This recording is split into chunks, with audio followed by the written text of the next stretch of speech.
saying, just imagine if everything, and I'm only mentioning 2% of the stuff because whether it's your water on in your house or whether it's little dumb stuff, the people moved out of the house over there, you have to remodel the whole thing. Almost. And then they leave, up by the house is a truck up there, right in front of the other house is a car down there, then it's, the old dump truck is there, right, and all. This is stuff that's ridiculous.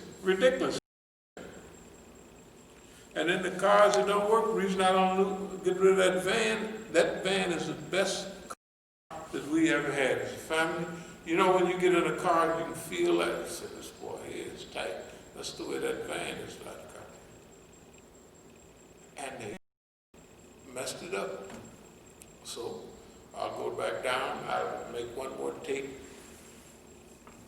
I gave the brothers at Forest Auto the tape. I waited for a while, and I said, okay, I went and gave, what's the name, a CD.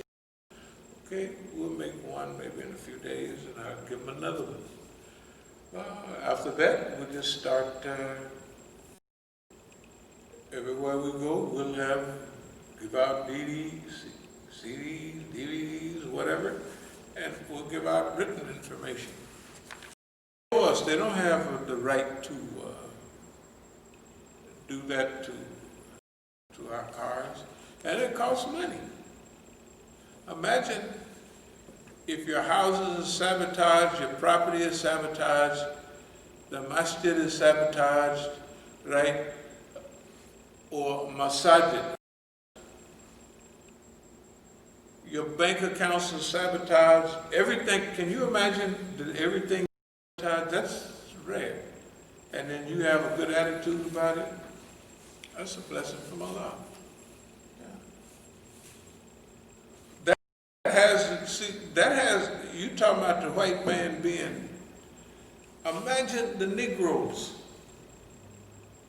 how bad they feel. Because remember, they watching this. Now, in the old days, the system would tell the brothers, we're going to do this to so-and-so. That's going to make him do this, that, and another. And they would tell them. But now they're strictly on a need-to-know basis. You know why? Over the years, they don't tell everybody now. They got, each one that's doing something is somewhat compartmentalized. Why? Because the record build up, we're going to do this to them, and they're going to, after 25 years of doing that, pretty soon the Negro that's participating on say, boss man, either that nigga is crazy or he's a superhero or something, right? That's either something like that. So they stopped telling all the Negroes what they go. The thing is adding up against them, right? And saying, you know all of that in your classes. You told us, da, da, da, da. Right? So all the Negroes, I think that thing that they did over in Baltimore, I think where they said we feel sad because we all that. I think there's some truth in it. I think they actually feel that way. Nah, definitely. They feel. That was a psychology conference. It was a The psychology. Can you imagine? I'm the one getting all what they would call problems, and I'm just laughing, walking down the street. Tell the truth. You haven't never seen me like depressed. Oh, I just don't. And you know from just what you've seen. Tell the truth. And nobody would be willing to put up with that stuff over no period of time. They depressed, and I'm happy. That's big stuff. I think it's, I've heard the topic of, in the past on one of those positive mental attitude tapes was, is that, the first survival is a physical survival. And it's just that, if you kind of look at the GDP of a country, kind of as it goes up, rate follows the same pattern. Is that, you know, the more kind of trials you coming up against, physical trials, you know, like pressure, suppression upon you, you tend to be a little bit more lively. You know, not happy, but you're more grounded because of the trial. I was something on the Russian Revolution, and it kind of said something like that when they were going through their whole, like the revolution and people being attacked. It galvanized the people. Oh yeah. But when they were trying to figure out how they were going to like run the government without the pressure, they couldn't do it. They had internal problems. No, there's things like that. One is an article on the True Believer, and one was about Russians. When the Russians in World War II faced the Germans, boy, they did. In fact, one of the things I was going to mention today was Stalingrad to Oakland. Okay, when the Russians faced the, boy, they was serious. I mean, they did a good job. But if they faced an internal challenge, like they brought up on stuff about you was inefficient, you didn't do this, they would break down, because it was okay. It was the internal. It's their people. It's their been strived. It's all tied up in this. It's just that external enemy. You ain't giving an inch. You know what I mean? And so that's all of those things are part of the psychology. But our thing is this is it's one of the highest level of Quranic experience because it feels like what the Quran says. Naf Samara, you get that. No, you get okay with me. Like, you don't know no Negroes that did no 15 years, 14, 15 years celibate. They just don't exist. I haven't seen one. I mean, it's probably somebody. I never, not out of the Imams and none of the Negroes that I know. I know them with 2 wives, 3 wives, 4 wives, and concubines. There's a couple niggas. Yes, they do. For real? There's right here in D.C. No. What about right-hand possession? Imam Musa? No. What you mean right-hand Brother possession? showed up asking. Hey, Sufis, right-hand possession. Well, I take care of her, and I said, bump y'all, man. No, you'd be surprised what Negroes will come up with. But anyway, in one of our writings, we call this 500 rounds. It's a fight, like in the old days, they used to fight way more rounds. They don't fight now, but how many? About 10 rounds, 12 rounds? 12 rounds. Jack Johnson threw his fight in the 20th round. When he laid down in Cuba or something, holding his hand up, if you're knocked out, you're not going to be blocking no sun. Tell the truth. With your leg up. Hey, with your leg almost like you're taking a nap or just relax. It don't go like that. You out, And so that was in the 26th round.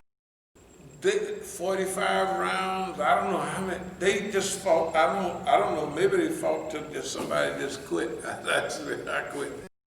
But they fought rounds. And when you see some fights like the Thriller in Manila, both of them, the Thriller in Manila, where it was 100 and some degrees inside, and in the 14th round, Joe Frazier couldn't come out. And Muhammad Ali laid down. He said, man, look at here. He said, Joe Frazier's the toughest customer I ever heard of, ever seen. He was ready to quit. He was ready to say, almost he was saying, I quit, I ain't boxing no. That challenge and that heat. And it wasn't no easier in Zaire. The Congo. But it was 100, it was 80, 90 degrees, but that's in the humid. You know how it is over there, it's that humid, oh man. And when you sweat, see, we sweat, then the air can blow on the sweat, but over there, the sweat don't dry, it just be getting sweatier and sweatier, and there's no wind to blow it off. And he played old George, Foreman, just right. You know, George is from Marshall, Texas. Marshall, Texas is where they had, you remember the great debate team, the great debaters? That university, black college in Marshall. Also, all the brothers in Oakland, I was wondering why they was going to Marshall. That's where George is from. George, most of his fighting out of Oakland. In fact, George Foreman been to my house before. So, after that fight that George Foreman had, he bought some lions or tigers or something. Yeah. His trainer that brought him back, Charlie Shipes, is one of my best friends. You know, like, he was older than me. In fact, he fought for the middleweight championship against Curtis Coates. He was good. But anyway, George he had plenty of fights, but they didn't go but 2-3 rounds. So Muhammad Ali, he used boy, but it was making people tired, you know what I mean? And pretty soon George just hitting like this, he wasn't even hurting nobody because he hadn't been the distance. He knocked everybody out. I'm telling you, that fight they had in Jamaica, I don't want to go to the fight, but George Foreman and what's his name? When he beat up Joe Frazier, wasn't that in Jamaica? In '72? Yeah, I was in Jamaica because I was in Venezuela. Cutie Pie, she used to do all of my running. And she stopped through Jamaica. And she George and them for a while. You know, everybody that was from that. And she was a tender, so they, you know, paid attention to her, you know. No, she was you know, that fair frosted hair, that New Orleans, that Louisiana, you know, that's what they call it. You know, she had all of that. And so they, not dumb boxers, but slow, they really lean in that direction. Just like that pretty girl that Don King put on Muhammad Ali, Veronica Porsche. You don't remember the wavy-headed girl? I don't mean to talk about fights, but when I was in the penitentiary, Memphis Slim and all of them, they was pimps. You know, they said, man, when I knew Muhammad Ali, I got some pictures, I don't know if y'all seen them when he was in Oakland. And we helped him out. But anyway, them big boys was some, man, when Muhammad Ali come to town, we'd get 3 or 4 girls for him. No, thank God that later on that Islam really had an effect on him and did him good. But when he was younger, or even middle, you know,